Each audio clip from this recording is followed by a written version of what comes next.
ఆకాశంలో బస్సు మబ్బులు రైలు మబ్బులు కమ్ముకుంటున్నాయి. రాయండి. బస్సు మబ్బులు రైలు మబ్బులు ఏమిటి నా పిన్నాకుడు? ఆకాశంలో కారు మబ్బులు కమ్ముకుంటున్నాయని రాయాలి. అందరి భాష నాకొద్దు. నా భాష వేరు, నా భావం వేరు, నా పదాలు వేరు, నా ప్రయోగాలు వేరు. అందరూ కారు మబ్బులు అంటారు. నేను వెరైటీగా బస్సు మబ్బులు రైలు మబ్బులు అంటాను. రాయండి. చెప్పు.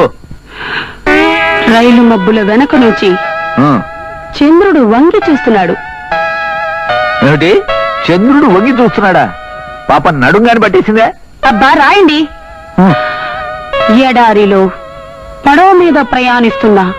ఎడారిలో పడవలు ఎక్కడ ఉంటాయా? అన్ని ఇసుక దెబ్బలేగా. అబ్బా చోలు మూసుకుని రాయండి. అంటే నోరు మూసుకోమనే? అవును రాయండి. పడవ మీద ప్రయాణిస్తున్న కుమార్ రాజాకి ఆకలి వేసి కడుపులో కుక్కలు పరిగెడుతున్నాయి.